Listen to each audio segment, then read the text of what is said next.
What's up? I'm Patrick, And I am Nick.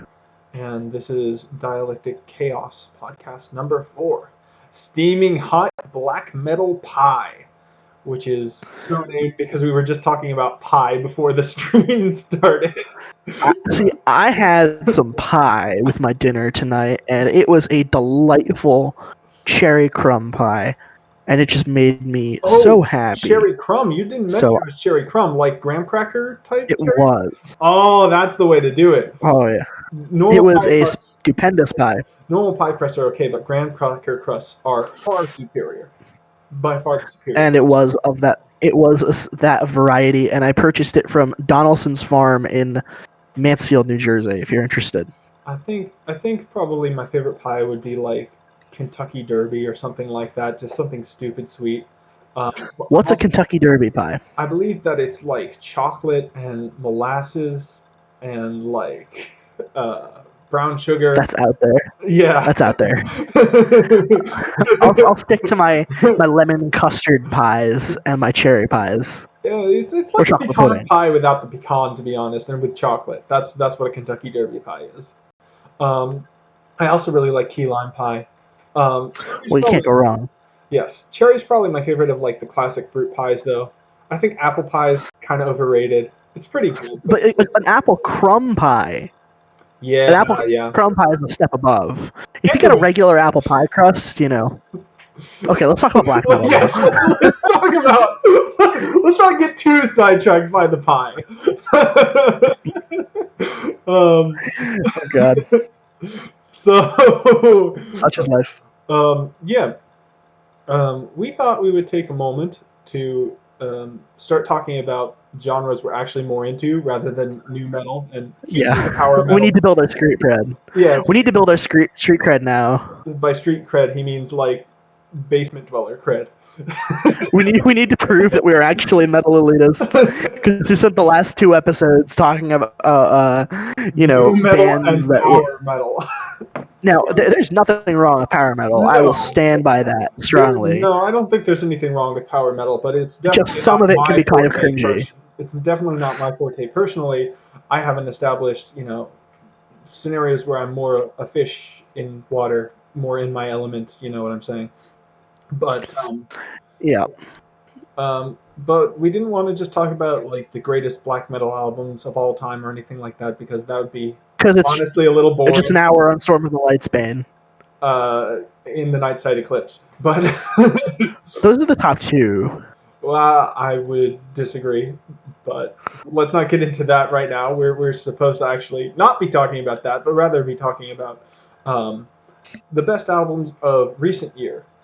And we drew the line at 2014, which is 6 years ago rather than 5 years ago. It sounds a little arbitrary, but there were a lot of great albums that came out in 2014 that we just wanted to include here. Um, so for that reason, we drew the line there. So great black metal that came out after 2014.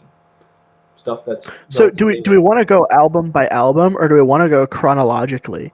Because I know we discussed going just picking an album based on its band and whatnot, but it might be more interesting to go in chronological order. I think you're right. Let's actually give that a shot.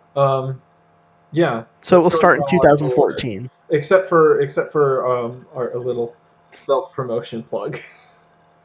Yes, we each have put out black metal albums, or mine is coming out, and we will Yes, promote those later. yes. So they count. They're some of the greatest recent black metal, if we do say so And ourselves. they're actually good, I promise you. At least his is. Yes, yes, and his is also actually good, though you won't know till later because it hasn't come out yet. Anyway, There's without 2 singles further out. Wait. ado, I guess let's jump into it with the Satanist. Yes, The Satanist is an album that I had on my top 10 albums. Whatever, that last thing we did where we did the 10 albums. I don't remember what the Yeah, parameters were. top 10 of the decade. That's right. Yes, The Satanist is a really cool album. It's got a great atmosphere, probably the best production in black metal history, period.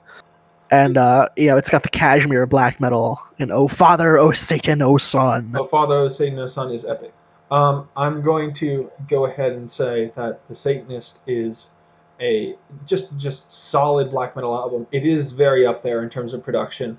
I would still put it under in the Nightside Eclipse because I think that's a great example of like the best kind of lo-fi production you can have.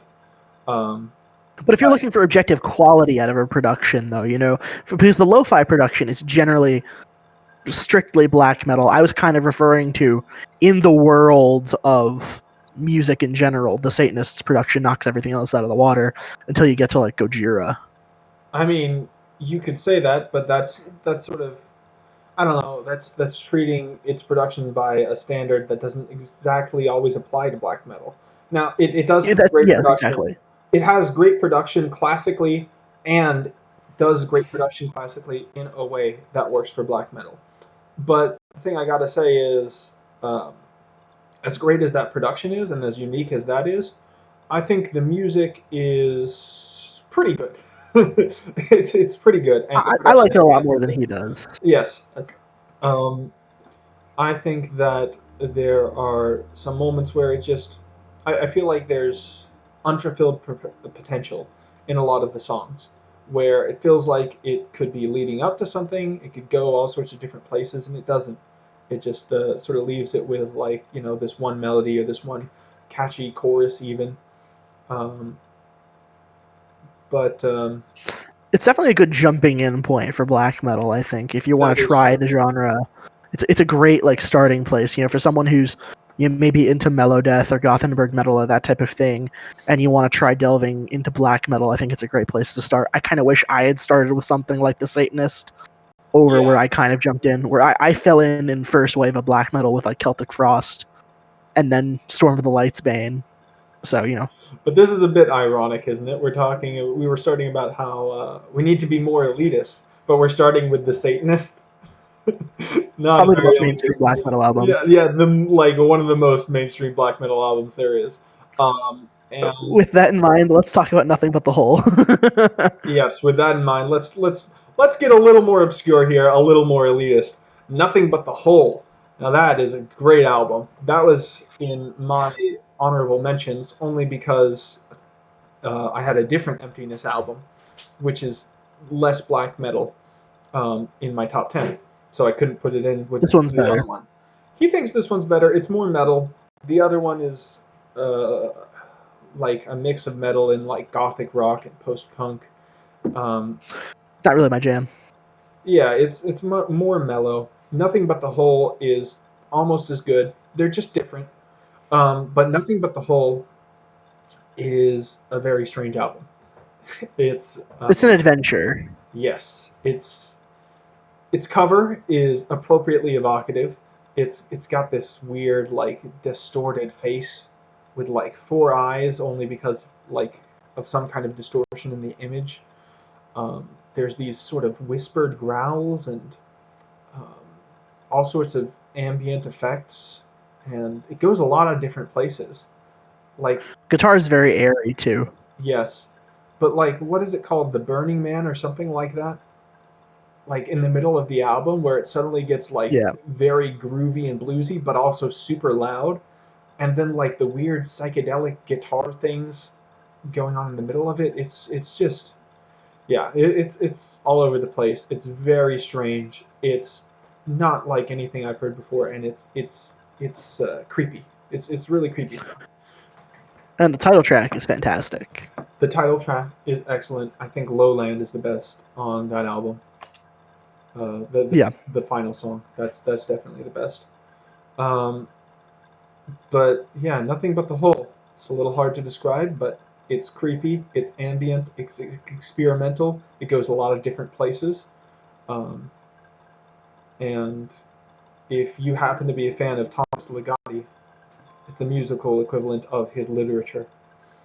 Um, So I think this is kind of the opposite of the Satanist, whereas like the Satanist is a great jumping in point for black metal, but Emptiness is a good finishing point for black metal. It's like almost post black metal, so to speak. It's logical progression from it. yeah, I mean, it's not really entirely a black metal album. It's easier to group into black metal than any other genre. is what it is. Originally, Emptiness Yeah. were a death metal band, and there's still death metal influence pretty clearly in it. There's sort of like industrial twinges to it. There's sort of a psychedelic and a gothic edge and post metal and all that kind of stuff. Um, but you said it's kind of post black metal. It's not like post black metal like people are thinking. Like Death Haven is what people consider post black metal. You know. Ooh, I actually like some Death Heaven. In fact, we didn't put the new Death Heaven album on the list, but the most recent Death Heaven album, at least the one track I heard is pretty banging. I feel like that one track started really good. I think we're talking about the same track, but the one that started Yeah, crazy and it's like, what? Death Haven is doing this? And then like halfway through, it just resolves into like, oh, okay, it's Death Haven, and yeah, it it's got Death kind of Heaven. boring, you know. So it Well, that's started kind of really what happens with strong. Death Heaven. Yeah, it started really strong, and then it did not finish strong. So that's my opinion of the new Death Haven. Um, I think that Sunbather, for what it's worth, this is technically before I cut off, but Sunbather, for what it's worth, it starts strong and it finishes strong, and the middle is very boring. Yeah, Sunbather's a fun album, especially if you want something like to really weird out your friends. If you want to like annoy your friends and play something really strange that's actually good, put on like Dream House off of Sunbather. Dreamhouse That'll is weird out good. your It's friends. stuff like Vertigo and like the title track that make this album not as great as you know people make it out to be. Yeah, Because those songs just bore you. They they, go they they rate the whole album off of Dream House's quality. exactly. Well, Dream House into Irresistible, and then like the last two Yeah, songs are also very strong. It starts strong, it ends strong, and so people remember the start and the finish, but they don't remember that in the middle it gets really boring. Anyway, that's a tangent technically. Um, yeah, just a nice drop to Death Heaven. yes. Let's move on to the next year. We've got Do we have anything in 2014? uh, 2015, Oh okay. yeah, we've got a big one. We've got two big ones for 2015, and we're gonna argue about which is better.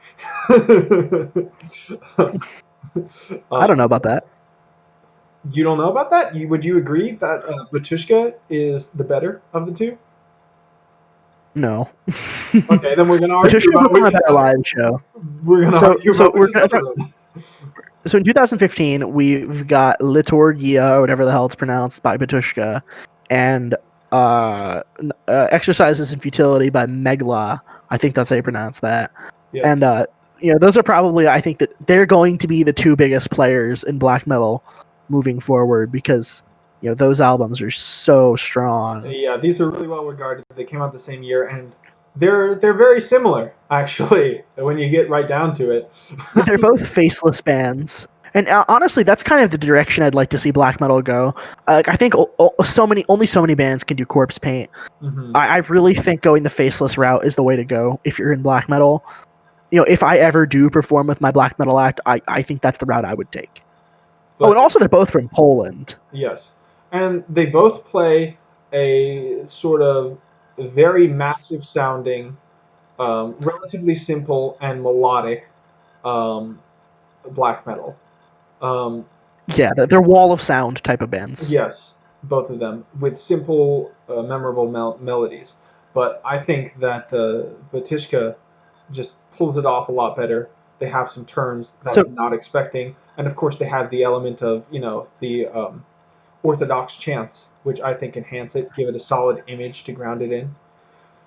what I Um, like better about Megla is I think Exercises of Futility, the songwriting is just a hair better. Again, it's not much. These are both phenomenal albums. What Batushka does better is they have the chanting and the pseudo clean vocals within the black metal that kind of makes it a little bit more unique. And also, if I had to pick which one of these bands I'd want to see, despite liking Exercises of Futility better on a melodic level, I'd probably pick Batushka, even the fake Batushka, just because their show is such a spectacle. Like, it's wild. If you've ever watched a video of Batushka live, it's just outlandishly good. It's what Ghost wishes they were. yeah, but funny enough, while Batushka is definitely more unique, I don't think I picked it really because it's more unique. I think I picked it because, well, I guess I did in a certain way, but not because of It's like just the more surface interesting. elements. It's not like the element of the Orthodox chanting or the imagery or that drew me to Batushka over Migla, although it certainly enhances the effect. For me, it's just the fact that Migla is a bit by the numbers. It's a bit black metal by numbers for my taste. Like there are I don't moments. see that. They're very minimalist. I think Migla is kind of Exercise in Futility probably could have been a Burzum album.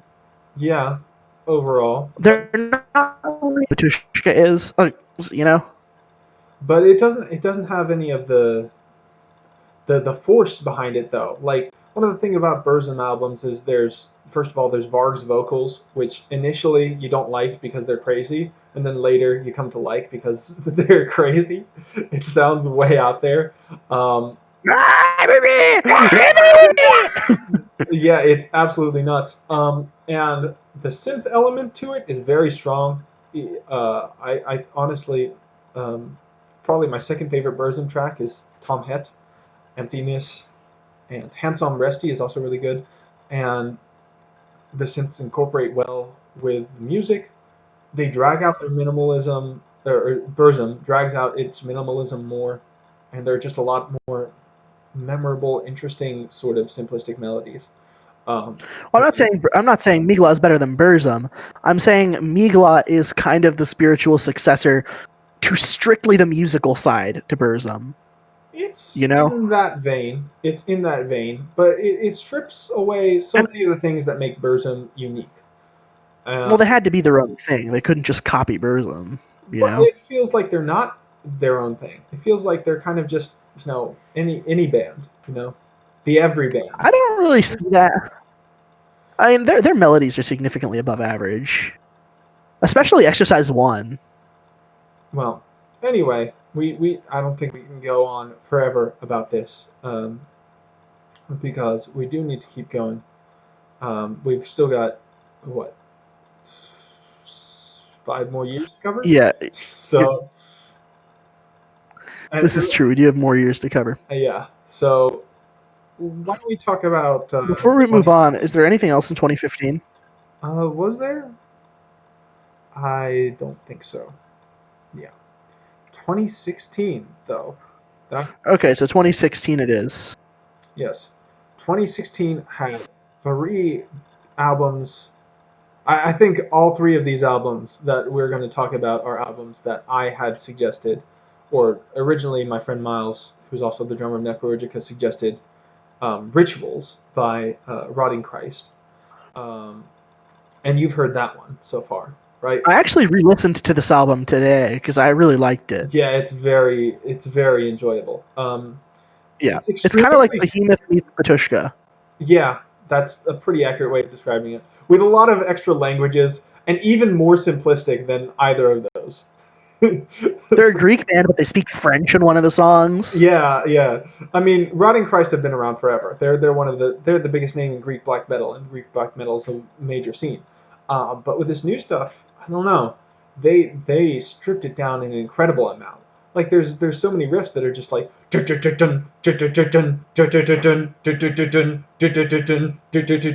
Yeah, it kind of took the Behemoth route. Instead of doing like all the chords and crap like that, they opted for kind of pseudo genty tremolo melodies, tremolo rhythms. but not a You moment's know, wasted, and they don't miss a beat yeah, on anything. It's it's so very good. simple, but it's so theatrical, and Yeah, um, the riffs comment on each other. They do develop in that traditional way. It's kind of similar to what Batushka or Migla are doing, but it's more metalcore-y, funny enough. Like there's more rhythm yeah. and more beat to it rather than just blasting all the time, and there's a lot of the theatrical, epic touch to it. Um, It's a much slower album than either Migla or Batushka. but um, and I don't even know if it's kind of an album that can even just get me to turn off my brain and just go, this is just it's just epic. It's so much fun. Yeah, yeah. It is certainly pretty fun. um, yeah. So Rituals by Rotting Christ. It's a great album. Um, the other two, I don't think you've listened to fully at least. Not in Um, their entirety, but I have listened to select tracks from both of these albums. okay, Um, so so give your introduction and I'll give my commentary. right, so Deathless March of the Unyielding by Death Fortress. They're a band from your state, New Jersey, and they're very very similar to Hate Forest. If you've heard Hate Forest, it's the band that I came before. have. It's the band that came before Druidka. They're very similar, are they not? Yeah, they're pretty close. Basically, that same sort of style of semi, sometimes melodic, flowing together, but sort of aggressive black metal that sometimes has death growling in it. Um, it's it's kind of middle of the road between the aggressive and more melodic style, or maybe it's like the aggressive style with a melodic edge. Um, but it's got that blue and black vibe, you know. Do you know Yeah, what I mean? There are so many covers with there's so many classic black metal albums with that blue and black vibe that just screams night. You know, I'm going out into the night and seeing all the wonders that are in that. And and they it's accomplish, cold. yeah, it's cold, it's aggressive, it's melodic, and it just has that wonder that comes with old classic black metal. So it's nothing unique, but it's very enjoyable. Um, Yeah, I liked that record a lot. I didn't get to listen to the entire thing uh, because it's not on Spotify, yeah, or at least I couldn't find it on yeah, Spotify. you got to listen to it on Bandcamp, but it's really So solid. I listened to it on YouTube and I enjoyed it. And how did you find this band, by the way? Uh, uh, Death Metal Underground. Um, Okay, yeah, which is if they're from New Jersey, I should probably try to play a show with them because they're really cool. yeah, they're really cool. Yes. So and then the big player for me is bloodshed across the Empyrean altar beyond the celestial zenith, which will hereafter be referred to as bloodshed by Inquisition, of course. If you know First things first, Inquisition. what I don't know anything about Inquisition apart from they're from Colombia and people think they're Nazis. People So think this was they're my first Nazis delve and into Inquisition. diddlers. People think they're Nazis and Oh, and they're diddlers. diddlers too. Great, Okay. great. That's what Inquisition is. So Yes. I don't know. I didn't know anything about this band. I'd never listened to them, and then I see this title, and I'm like, "What the hell is wrong with these guys? Why is the title so long and obnoxious? um, What is because wrong with you okay, guys?" because Dagon said that basically he wants his vocals to be like a bored demon that is part of the celestial bureaucracy, reading like official documents of like some arcane, satanic super god or whatever. You know, like just reading This this. guy's an idiot. No, it's This guy's great. an idiot. It's great. It's so unique. It's not. There's no aggression in his voice at all, and that's so fascinating. It's just like he's a frog or something. He's like,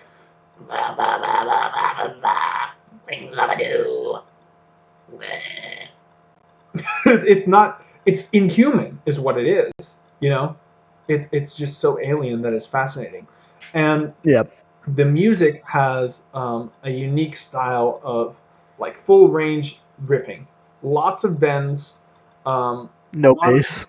yeah. It's kind of oh yeah. There's no bass. There's no bass, which I think it kind of it really suffers for live.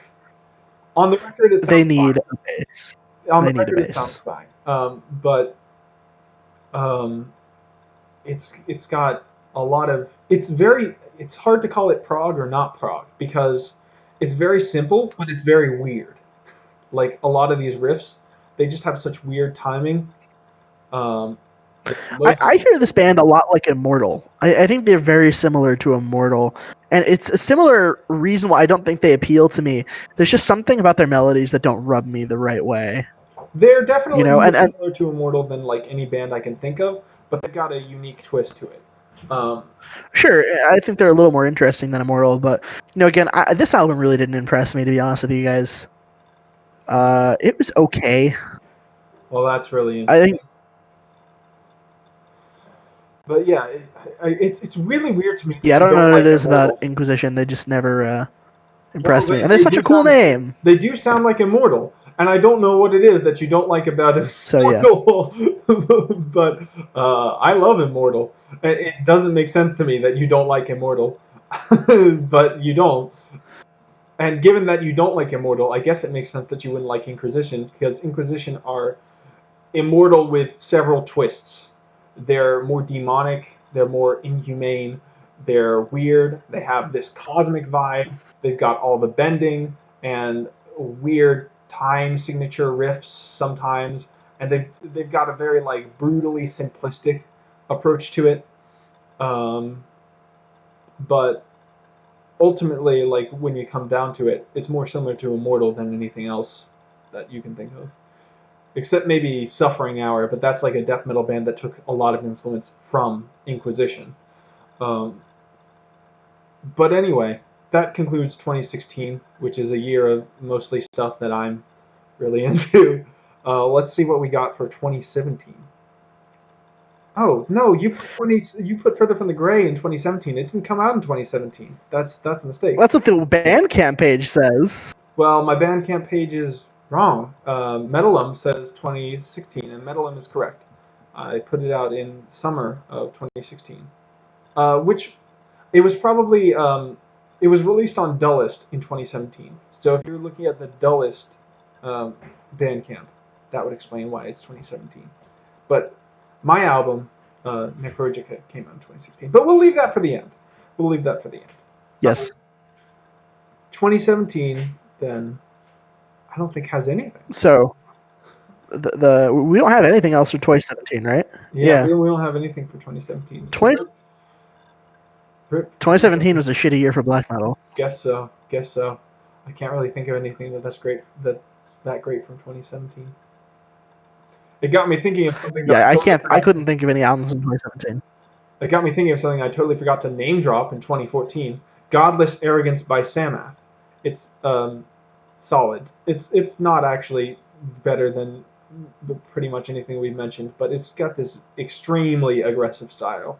So if you're into extremely aggressive, warlike black metal, you can't do much better in modern times than Samath, Godless Arrogance. But I can think of things that I like better than Samath, Godless Arrogance. Anyway, let's continue on to 2018 in that case, which was a much, much better year for black metal than 2017.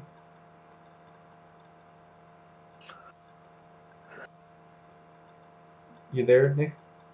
Yeah, I mean, I'm getting every other word you're saying. My internet was being a little laggy at the moment, so yeah, I am. I can hear you now. Sorry Yeah. for the last few tirades. I didn't hear anything you said. I'm sorry. Your video's paused, but your audio is not. Audio is the important thing here. So Yeah, I mean, who gives a shit? Who wants to see my silly face? But yes, while it's not freaking out, let's talk about 2018. okay, let's talk about 2018. Wait, who is Then he is sleeping? what? I'm just looking at the chat. Glassy Lore says hi. He is sleeping. I don't know who he is. Who's he that is sleeping? Do you know? I don't know. Who's Mr. Chat Person or Miss okay. Chat Person? I don't know. Okay. Well, whatever. Let us know. Oh, Let us know in the chat who is sleeping. Yes.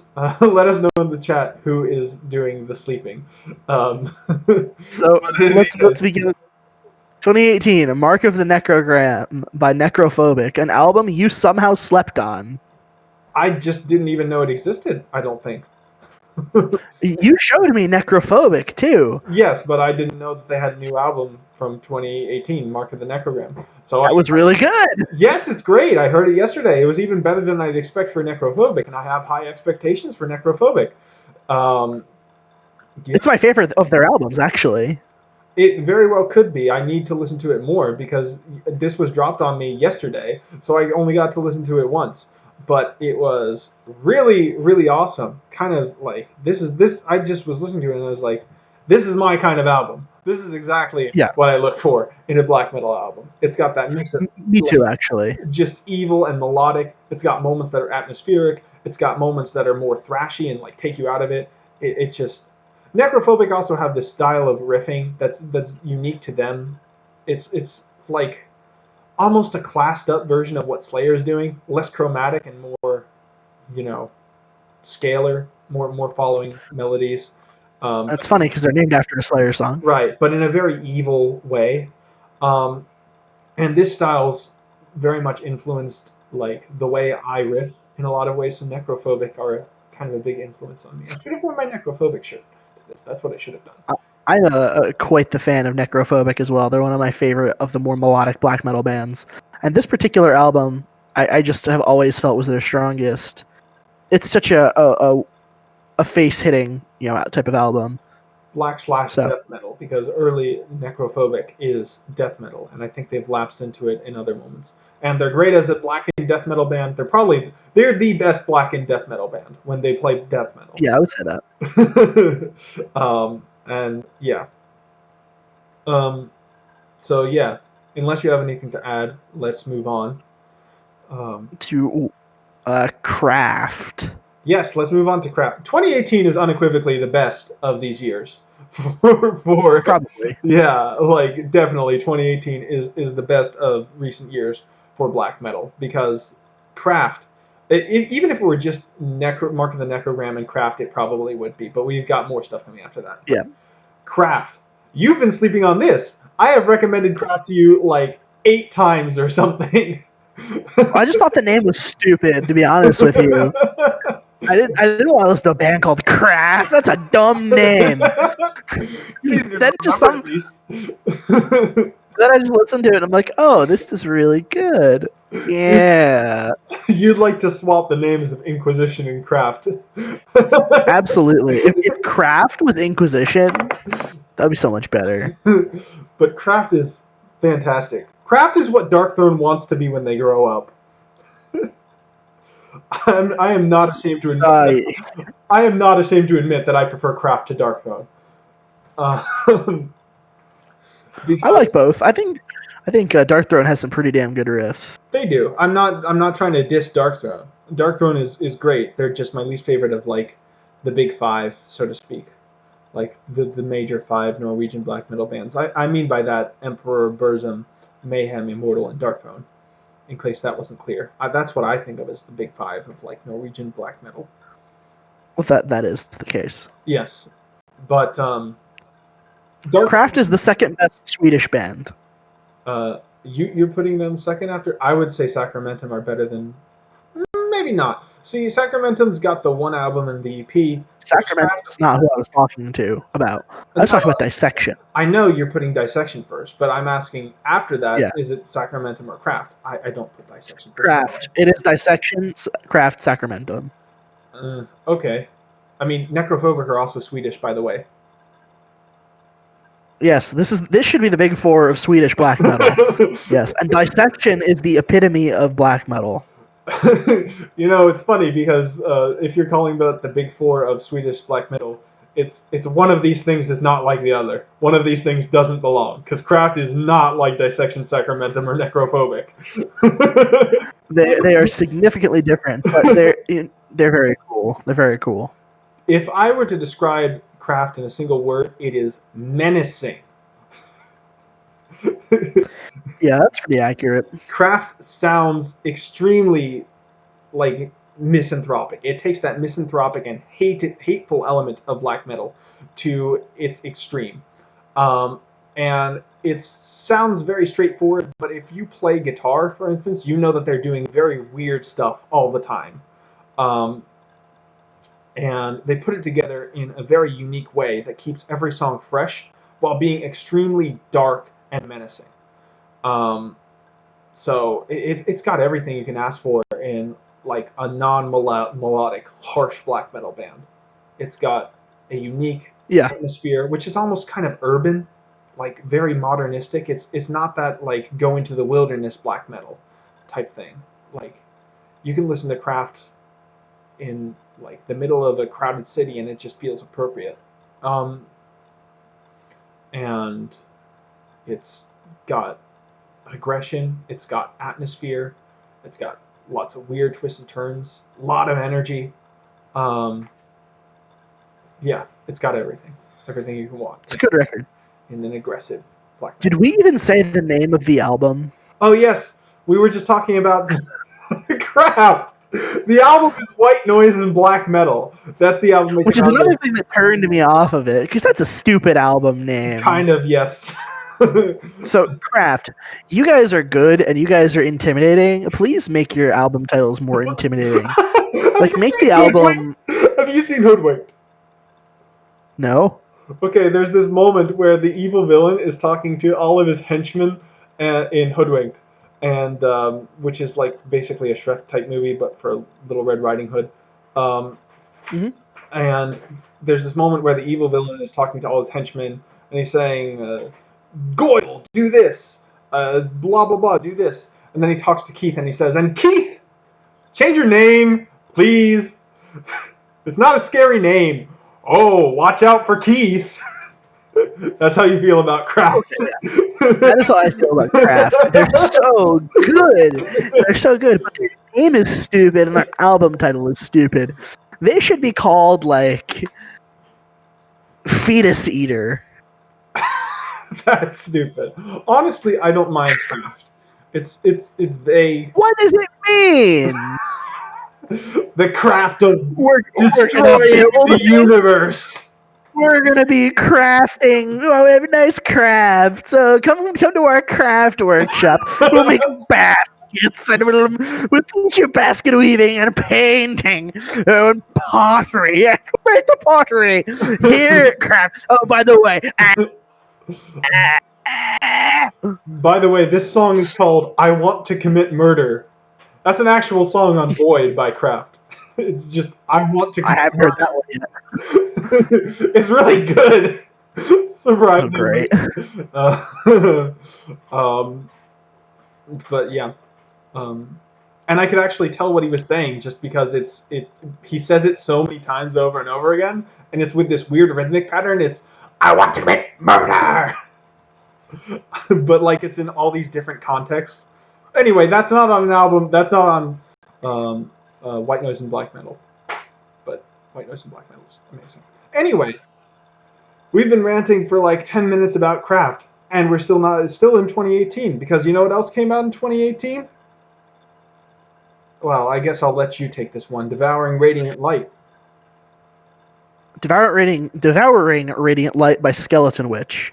Now, Skeleton Witch is kind of a blackened thrash metal band. And their first few albums, you think that they probably don't qualify for this list.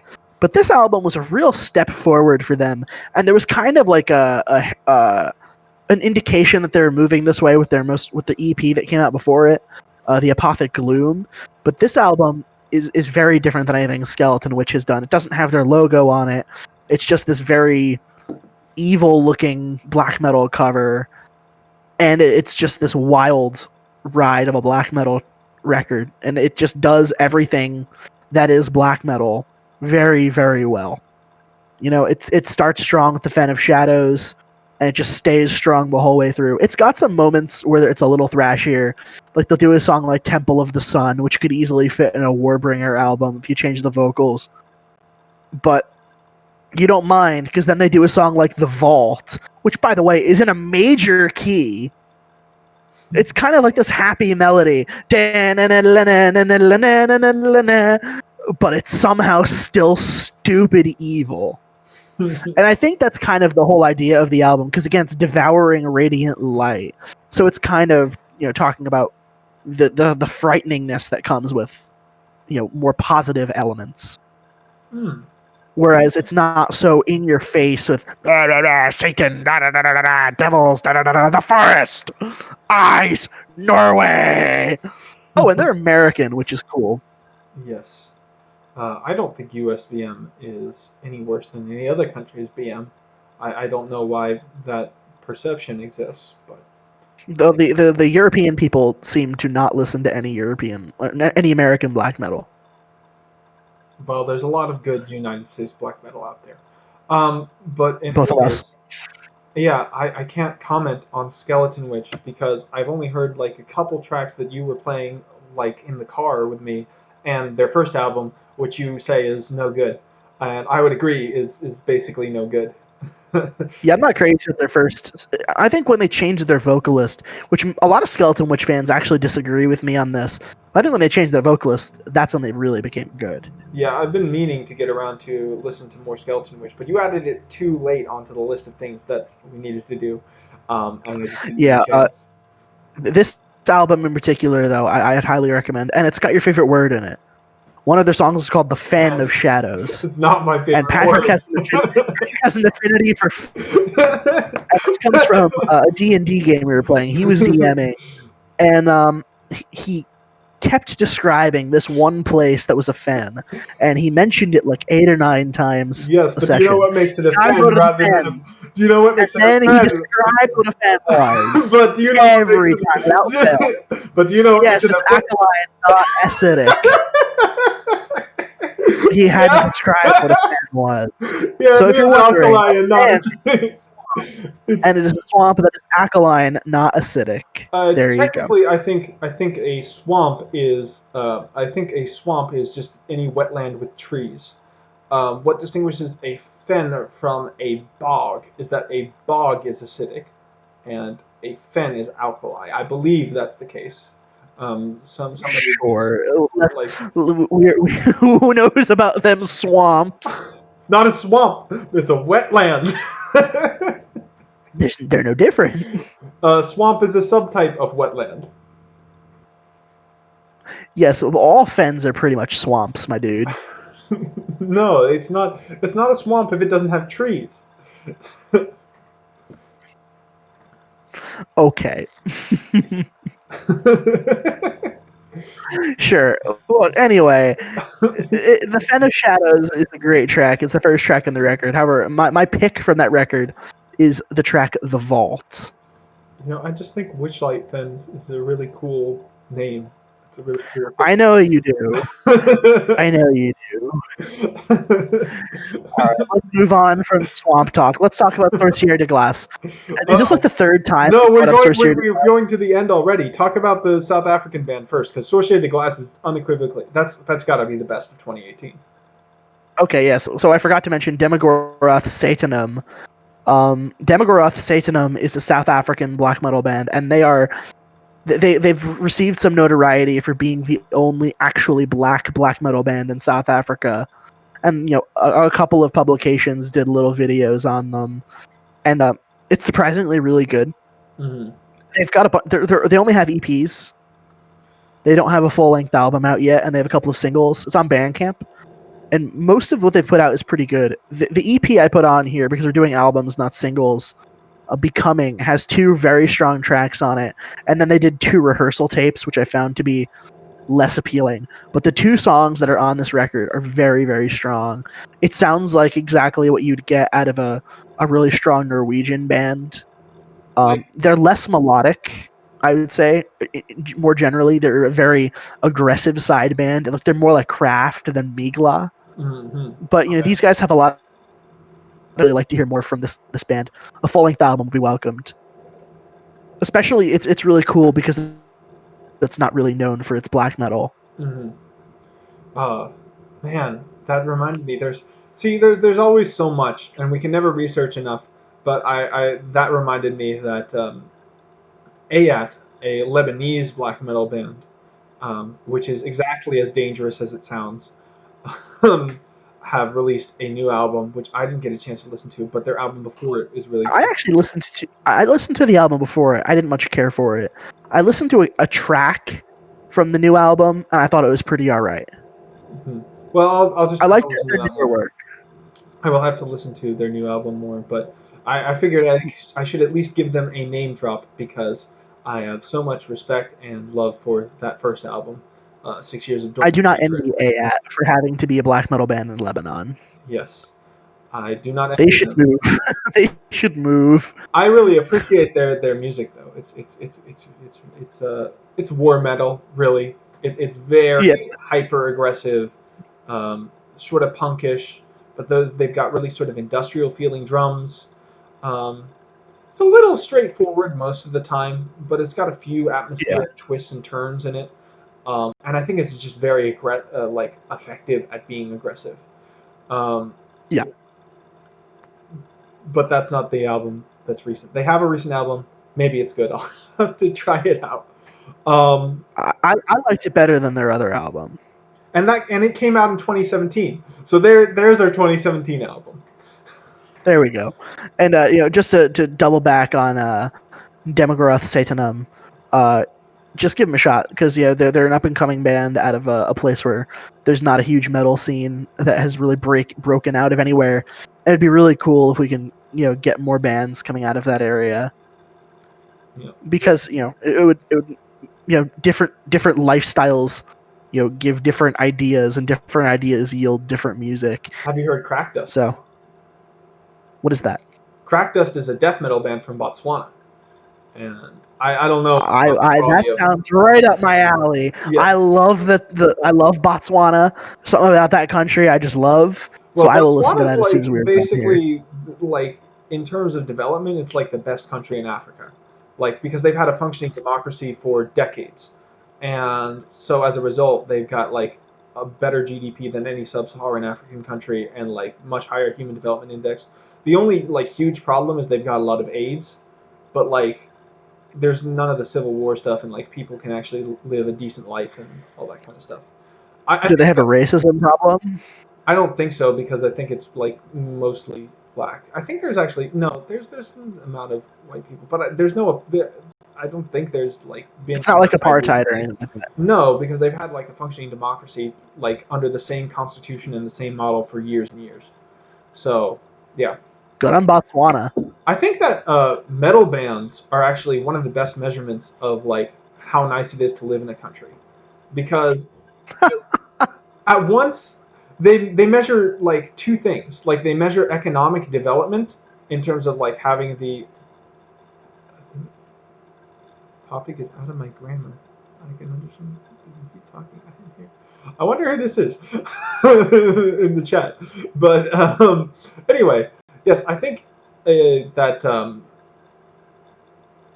I lost my train of thought. I think that metal bands are one of the best measures of how well a country is doing because it measures, on the one hand, economic development to be able to put in the time and the effort and the money necessary to do something which is ultimately just a passion project because you're not going to make a lot of money doing metal most of the time. Um, or you're less Unless you're likely Iron to. Maiden. Yeah, unless you're Iron Maiden. But you're a lot less likely to than if you try to be like a wedding band or a jazz band or whatever, right? So you have to have the economic ability to and the passion for it. And also there's got to be the cultural tolerance for it, right? So there's a lot of places that are rich but do not have like good human rights records. Like a lot of the Middle East is like that. So you have to have both of these elements. You have to have like the cultural freedom and the atmosphere of tolerance and all that kind of stuff, and you've got to have the economic viability in order to start forming metal bands. So I think that metal bands per capita is actually a great measurement of how well off a country is doing. However, it is worth noting. I think socialism kind of skews that a little bit because it's a lot like despite any misgivings you might have about socialism, it's a lot easier to form a band and make that your career when you're living in a country where you could kind of get by being a slacker, living off a welfare state. I know the guy from Ghost mentioned that if it wasn't for the Swedish welfare state, he wouldn't have been able to get Ghost started. And Swedish is I'm not sitting. Sweden's not socialist though; it's welfare capitalist. You know what I mean. It's social I would democracy. never, sir. Again, I know I have a degree in political science. I know what social democracy is. Socialism is not the type of economy they have, but it's their socialist policies. Okay, sure, but there are also more capitalist countries in Europe that also have very high metal bands per capita, like Switzerland. And Yes, I'm aware. I think that Norway is super nice to live in, and Switzerland is super nice to live in, even compared to Norway's their not going to weather. best to live in for long. Actually, Norway is going to go down the tubes real quick. Their economy is not doing very good. All right. Well, anyway, And their welfare let's state's going to collapse. let's let's let's move on anyway from this tangent of a tangent of a Yes. tangent. This is a triple tangent. This is a tangent of this is a tangent of measuring countries by metal, which is a tangent of Crack Dust, who is a death metal band from Botswana. Which That's the is tangent I've never say to them. yeah. So without further ado, let's travel to Canada. Yes. Sorcière de Glace. Yes. Which is a prime example. Canada is a great place to live in. Everyone agrees that Canada is a great place to live in. Canada is terrible. Justin Trudeau's a dunderhead and he deserves to be ousted. They need to string him up. Anyway, Not murder him. Tie him upside down and hang him up. okay, but Canada is still a nice place to live in because the people are nice and the environment's great. So you yourself say they had it too good for too long. You can't have it both ways. They can't have it too good for too long and Yeah, but also now I have not a have real it good. reason to dislike Canada. Okay, whatever. Anyway, I live in a wasteland. let's talk about Sorcery de Glace. It's a good album. For God's sake, There. it's a great It's a album. one song. It's one song, but it's a great album. So Sorcier de Glace is a cult classic band that I introduced to Nick a few years ago, and they have a pretty unique approach, but not so out there that you could call it experimental or anything. But it's just Yeah. different. It's just different the way they do it. Um, so Sorcier de Glace start with a formula that's similar to Emperor, right? Circa in the Night Side Eclipse, and then give it like strong folky elements and like this vague Frenchness that comes from being from Quebec. And Also, the best snare drum sound in metal. yes, and then replace the synths with this sort of like haunting, less distorted tremolo guitar. Like the approach is they've got a lower pitched chordal guitar and a higher pitched, more melodic guitar, right? So it Yeah. feels like it's like a main melody with an accompaniment, so much of the time, and it feels a little different from like the normal guitar tone, so that it seems almost like in between a synth and a guitar. It doesn't feel synthetic as a guitar sound, but it just They use a lot of effects to their right, advantage. exactly. Like sometimes they'll have more reverb on it, sometimes it'll be more distorted. Yeah. For those guitar nerds out there, So it's got an like interesting me. vibe. It's almost a little classical and a little Yeah, folky. Um, and they go a lot of a different lot of great places with it. They examples. go they go a lot of different places with it. They go into a more eerie territory. They go into a slower territory, and then they go into melodic territory, and they seamlessly blend these different elements together. And there's consistently so much of a unique approach to songwriting, and so many different twists and turns, that it just keeps you interested their whole discography through. So I can just listen to Sorcerer de Glace's whole discography, and I will not get bored. You know, and to top it off, the cherry on top is their most recent album, in which they encapsulate everything they're capable of doing in a single song. Um, That just happens to be 50 minutes long. that just happens to be 54 minutes long. And it's introducing elements that are new even for Sorcier de Glace, because Sorcier de Glace is a band with a lot of variety, but I've never heard them do anything like the very thrashy part in the middle of it. You know, the one that goes, Yeah, which is so catchy and so memorable, and it's very much like the classic like black thrash first wave type thing. Um, but at the same time, it feels like it's part of a symphony, like even the thrashiest part, because it's so much of a melody, and there's so many counter melodies going on to it, like later on in it, and it feels like a movement of a symphony rather than just a thrash song, even though it sounds exactly like just an old school thrash song. But that's just one yeah, small aspect of the 54-minute song. There's this later moment where it winds and goes into so many eerie places for several minutes and just gets you stuck in this trance. And then basically suddenly out of nowhere, it turns into the most cool epic folky thing.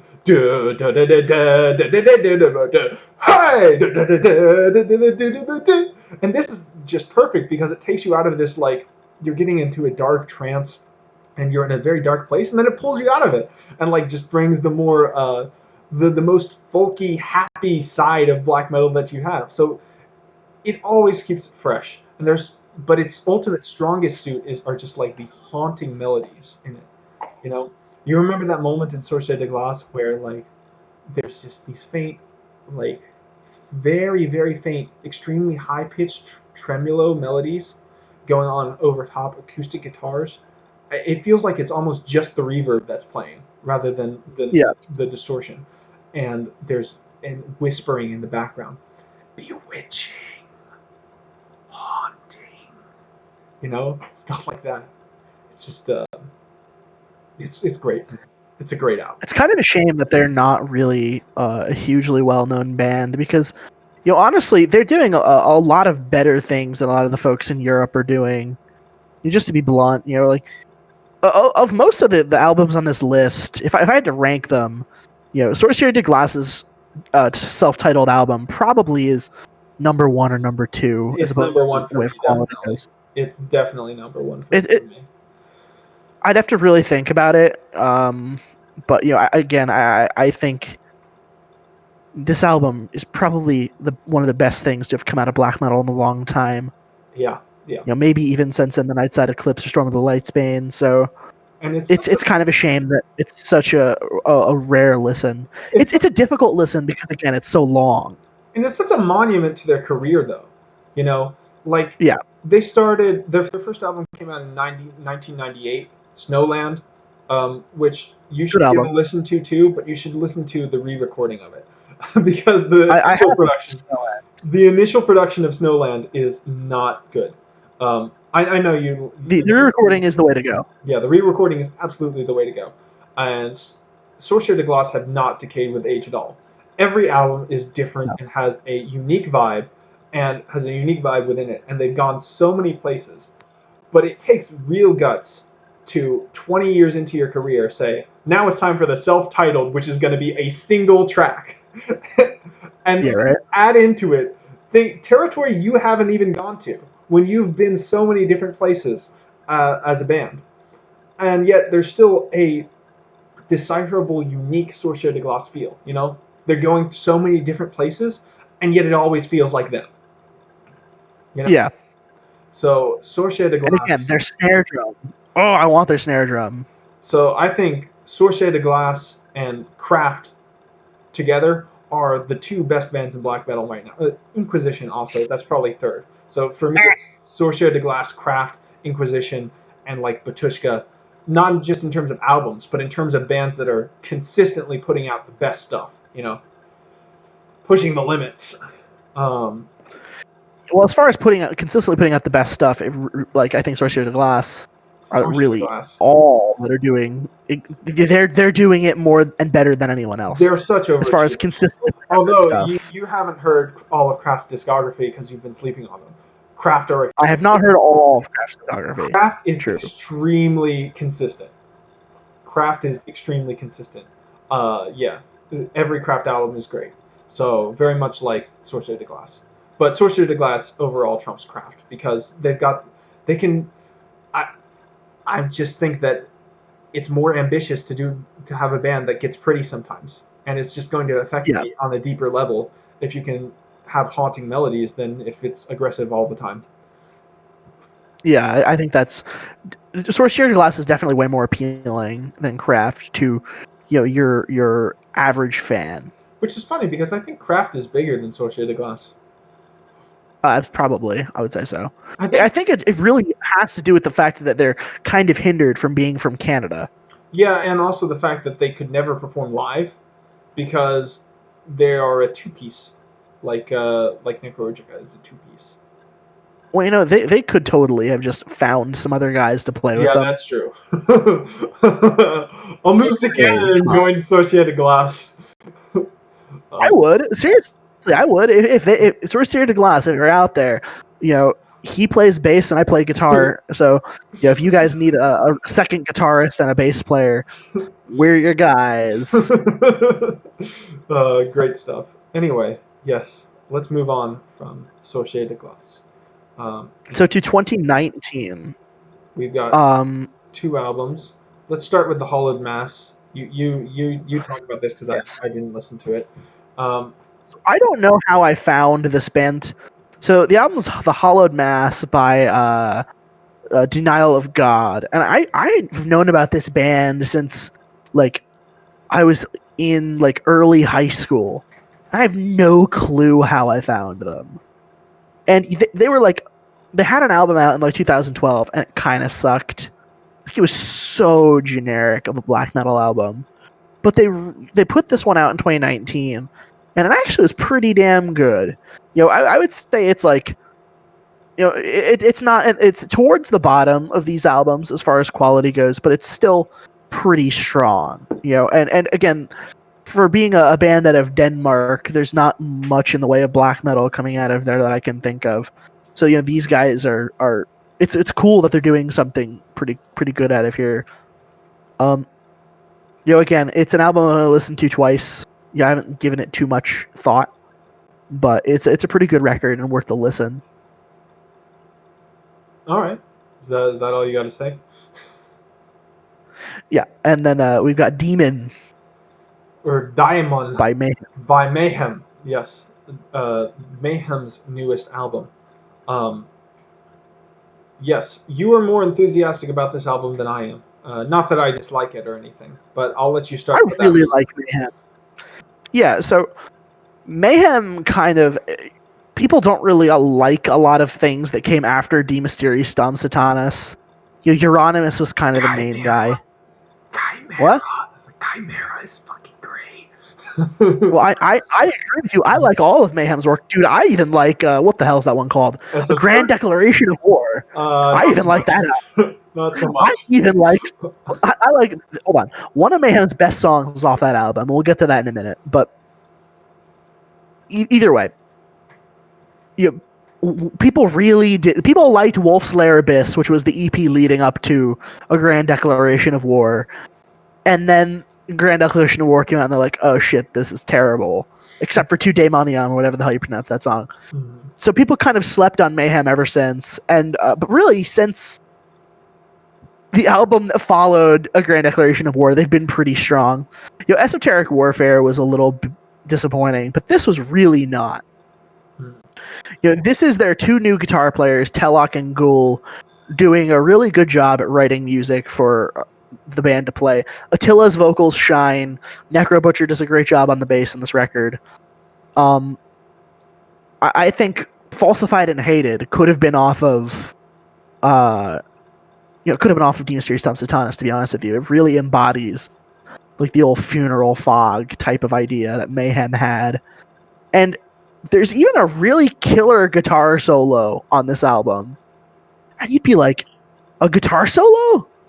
We're talking about that on a Mayhem album? Well, Freezing But Moon. Yeah, there's a sick guitar solo. Freezing Moon. Although the Freezing Moon has solo, a guitar solo, yes. But it's a lot easier than the guitar solo on... what song is it on? I think it's on Bad Blood. Or is it on Malum? Yes. So it's on one of the two that they play live. I will say, Diamond, it's a good album, and it's got a lot of good things musically going for it. Very interesting bass lines going on, especially. That's the real... Necro Butcher's kind of the guy shining for me. And also Hellhammer. I think Telok is good, and everyone's, performing at a high level. But what's lacking for me, I think, is the atmosphere. I don't know where this album is supposed to be. It's not an atmospheric record. Yeah, I don't know. But if it's not atmospheric, then they should have gone the more aggressive, disjointed take that you get on Chimera, which is... I mean, it's still got more atmosphere than Diamond. Well, I think this album is supposed to fit somewhere in the middle of Chimera and De Mysteriis Dom Satanas. Yeah, it does seem that way, but it's...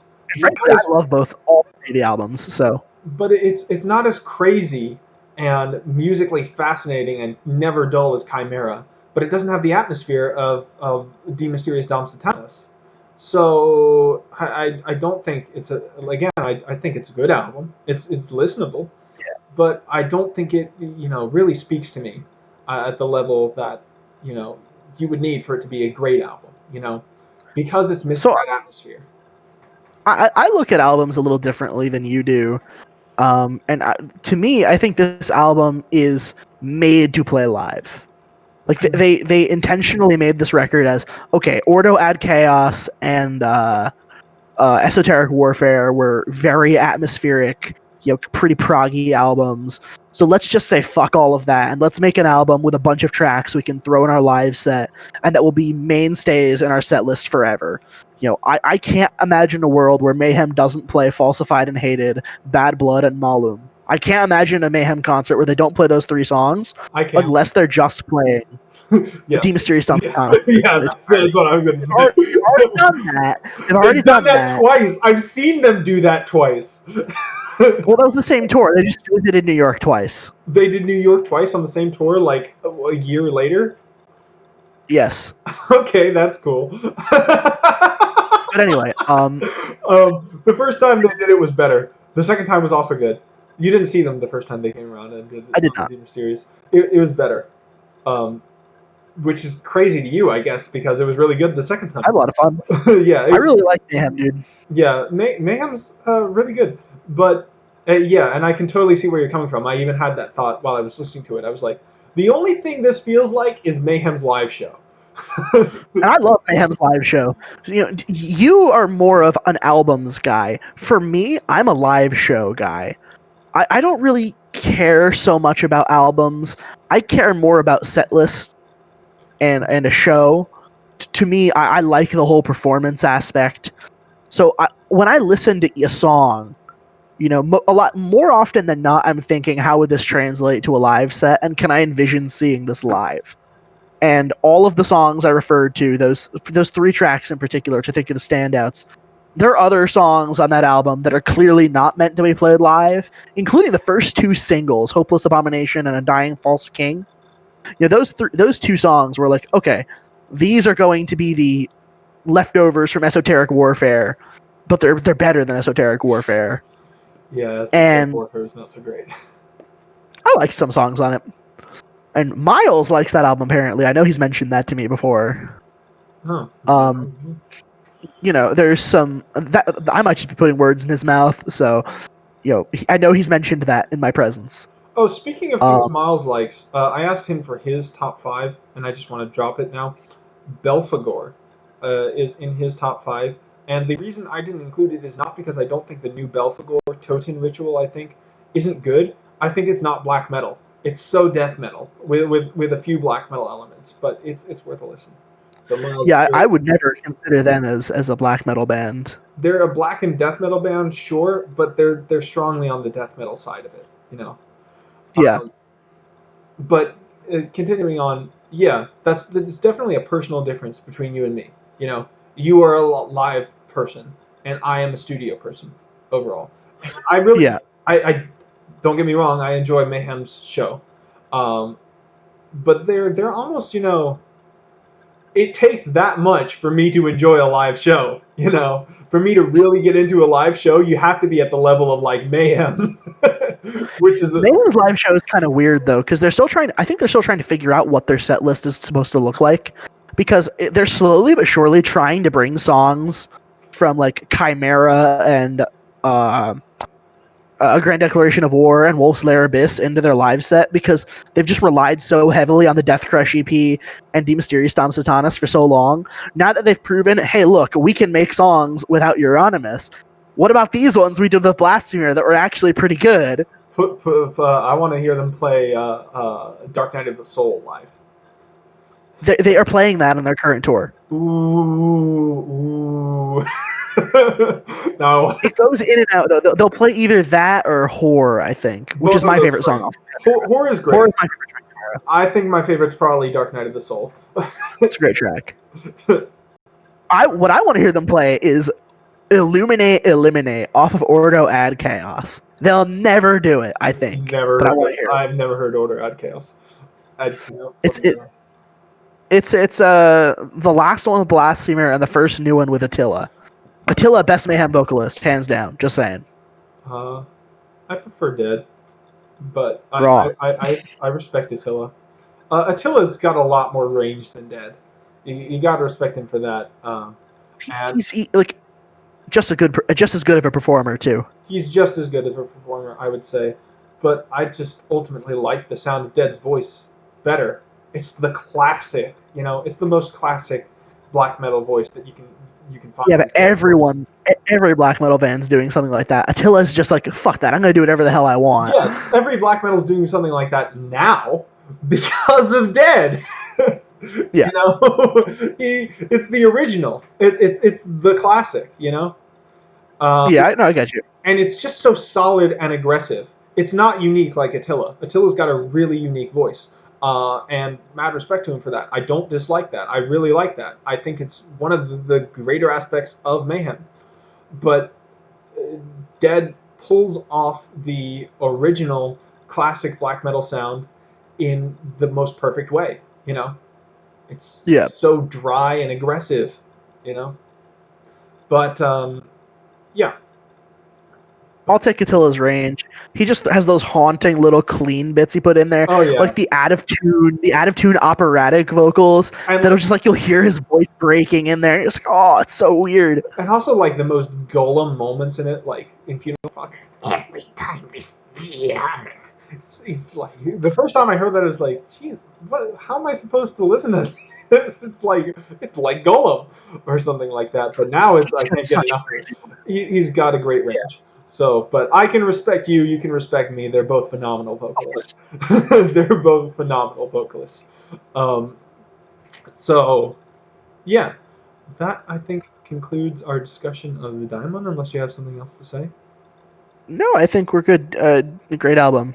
So yeah, that leaves us with self Right. promotion time. Shameless show plugs.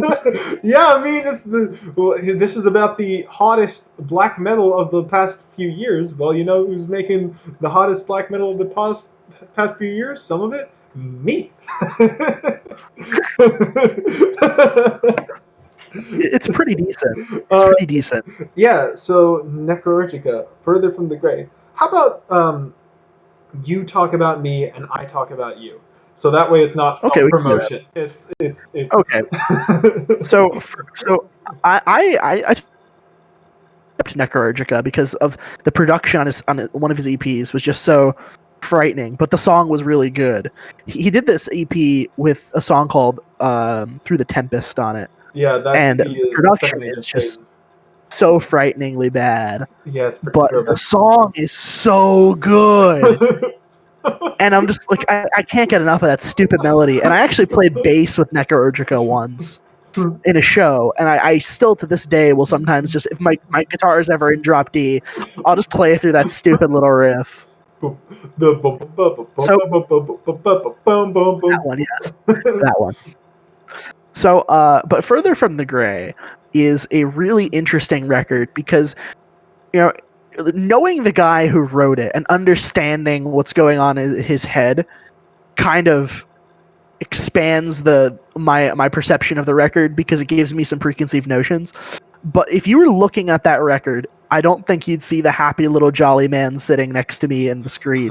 I think you'd see a haunted person going through some sort of evil changes and whatnot, and it's just a very contemplative and depressing record that really captures what I think Patrick was feeling. And I think particularly the standout track is the title track, and the one that follows it, Corrode. I was actually listening to Further from the Gray yesterday, believe it or not, and again, it's just got some crazy moments.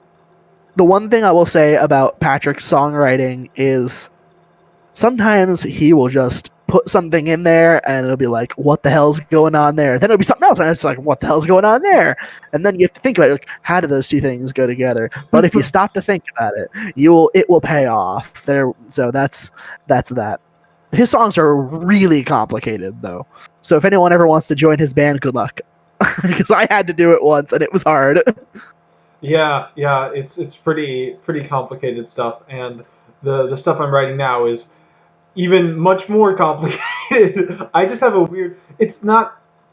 I never know what time signatures the weird stuff I write are in because I don't bother to do that kind of calculation. I just write it. To me it's not 13/4 or whatever. It's like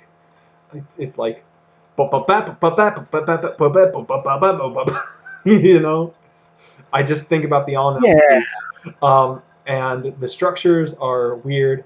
Um, the riffs are weird. The chords are weird. Everything's Put like weird. 90 riffs into a 3-minute song. Everything's weird except for like Burza melodies that are thrown in there. But that's what I'm leading up to, basically. I try to make the weirdest shit and then like fuse it into melodic stuff. So that Every song is key to the gate. yeah, every song is key to the gate. That's pretty much what I'm doing. Every song is It's key to the gate. so like I'm going to use Further Than the Grave, the track for as an example, because again it's my favorite Necrourgica track, and also I would say is that particular track is able to hold its own against pretty much anything we've talked about today. Nice. It starts out pretty abrasive, but it's kind of got this strange, like, I don't know by Ozzy type of riff. Yeah, that's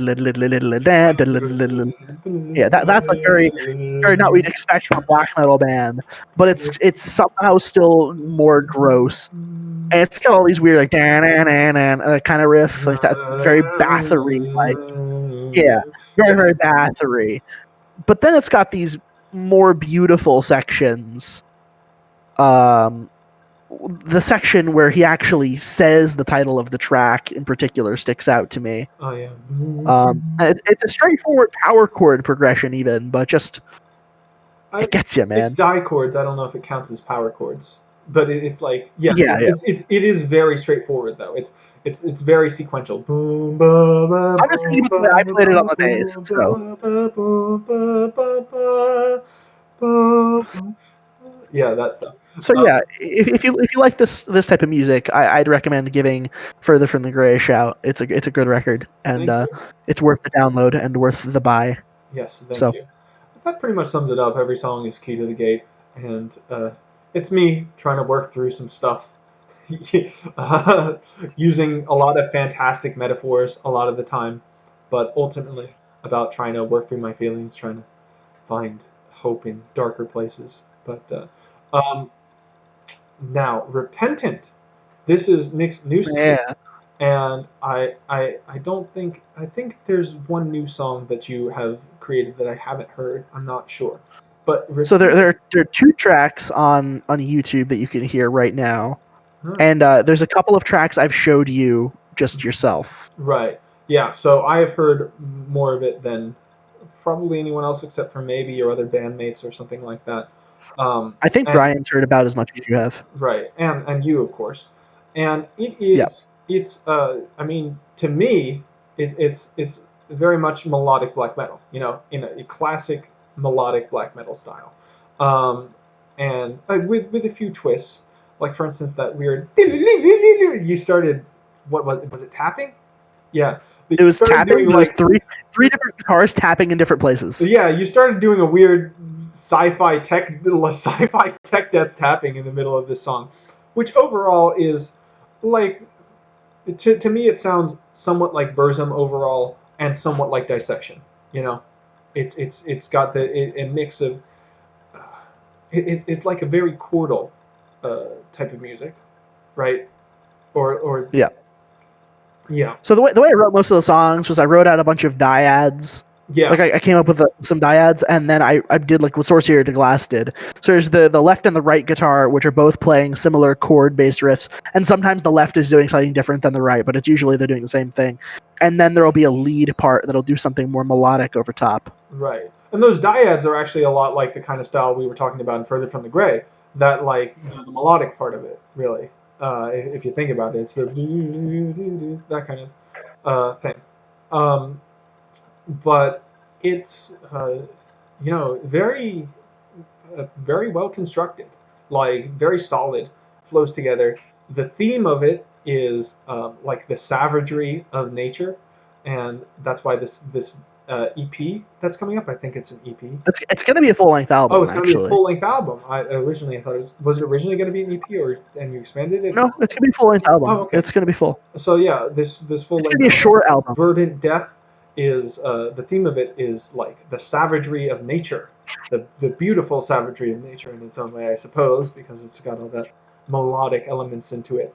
Um, And there are also weird twists and turns in it. So like the Dark Throne type song.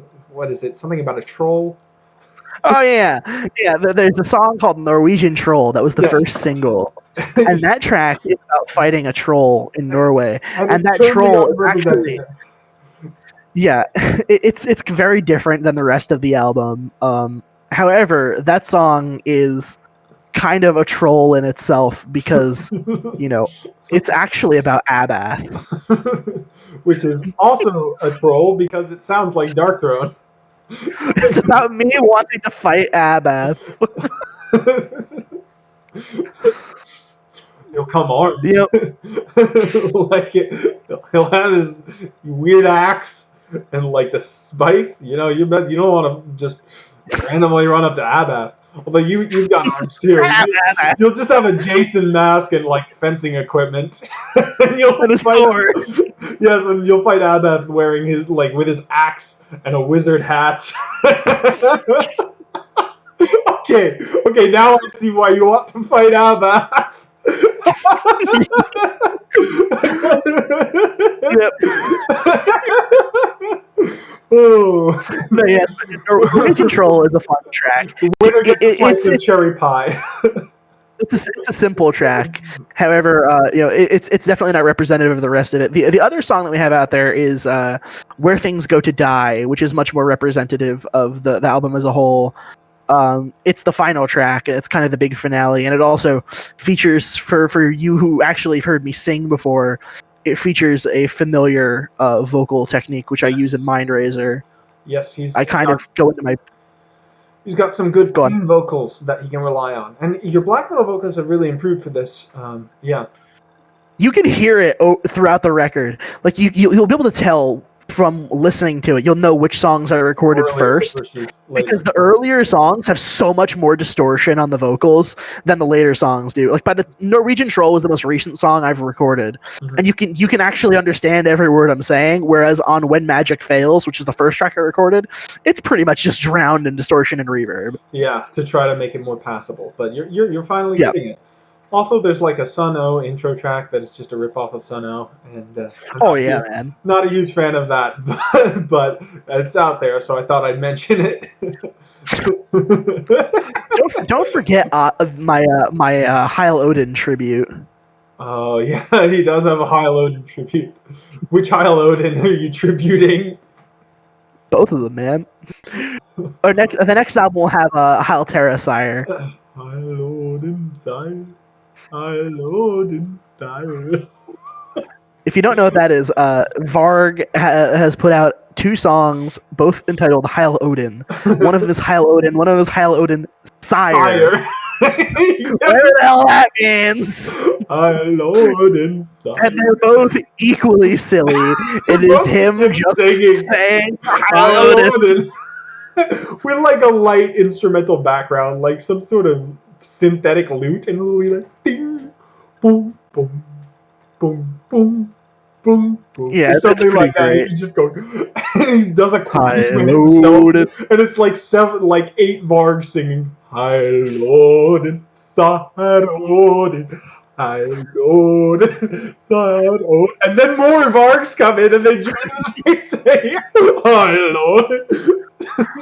So See, what at I'm least imagining is on just mine, like there's only 3 of these. a bunch of like dwarf Varg miners.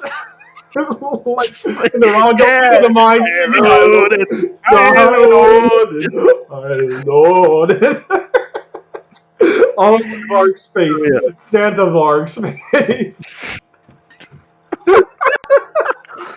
Okay, yeah, that's that. But, so, yes, when the Repentant album comes out, I still have one more song to record. I hope you guys give it a listen, and I'm probably gonna put it on Spotify. So I hope you guys will listen to it and give it some promotion. That'd be cool. Yeah, and check out Necrourgica too. Absolutely. Yes. Put your fucking album on Spotify. Well, it's free on Bandcamp, so that makes it easy. I want to listen to it on Spotify. How You do I put it realize on if Spotify? I don't know, CD baby. That's what I do. But if you dude, seriously, if Further from the Gray were on Spotify, I'd listen to it a lot. Yeah, I'd be paying money though, ultimately. You pay money once, and it's on Spotify forever. I Is mean, that just saying. how it is for CD Baby? Like the last Yeah, time I it's used Spotify, it was like a subscription type thing. for CD Baby. You pay a flat rate of like $50, and then it's on there forever. Okay, And well, it puts on. It's not just Spotify; it's on everything. maybe I'll look into it. For some reason, the first two Necrourgic EPs are on Spotify though. You got to talk to your record label, man. I don't know. I haven't talked to them in years. You should definitely reach out to them. But anyways, um, yeah, that's on what is it? Oh yeah, but you can listen to the first two Necrourge EPs, which technically fall in the parameters of like also 2014 on Spotify. Don't listen to our top track because Nick has made it our top track, and it is the worst Necrourgica song. Yeah, he decided it'd be a good idea to make a stupid song that sounds kind of like Nirvana, and him and his drummer happened to tell me how terrible it was. And I Yeah, thought, you know what? Let's just take my. I just went on Spotify and I just put it on loop. I put it on repeat, and then I went to bed. there's And I some left it going the whole night. Now it it's is their top track. some terrible singing, terrible, awful And if you singing Google on it. Necrourgica, if you Google Necrourgica, Will o' the Wisp will be the first thing that comes up. It's sabotage. It's absolute sabotage. So now the first thing people hear when they look up Necrourgica randomly, which never happens, but He's so secret bright. gleams seem so bright tonight. Misty banks and a full moon sky. Instead of what you should really hearing, which is further from the grave. Yes, that's what you probably should be hearing. Anyways, I think our takeaway here is listen to Sorcia de Glass and Craft, and also listen to Yes. Sorcia, and go ahead and give Miglo a listen to, and also Inquisition, and some other ones. But especially listen to Sorcia de Glass. Yeah, if you get anything from this, just that album, go listen to it. And Yeah. you know, it's a long trudge to get through, but it's rewarding. And again, if you want to be like one of those guys, like I don't want to listen to the whole album, I just want to listen to a song. The song that got me into Sorcières de Glace is Le Puits de Mort, Yeah, which is off of Split. Interesting. You can also just So, listen to the first, like the second song on Snowland, which is the first real song, and that's just very representative of their style. I forget what it's called though. Yeah. Really, you won't be disappointed with anything they do. Yeah, Just go listen to it. if you like black metal, you're gonna like Sorcier de Glace. It's that simple. Yeah. Yeah. So, without further I suppose ado, that's then, it. That's it. This has been Dialectic number 4, Dialectic of Chaos number 4. That is Steaming Hot Black Metal Pie, and I'm Patrick. Black Metal Pie. I'm Metal Nick. Pie. And hold on, wait. We gotta introduce ourselves with our black metal names. oh yes, that's true. I am Echous, and I am Druid. And we're out of here.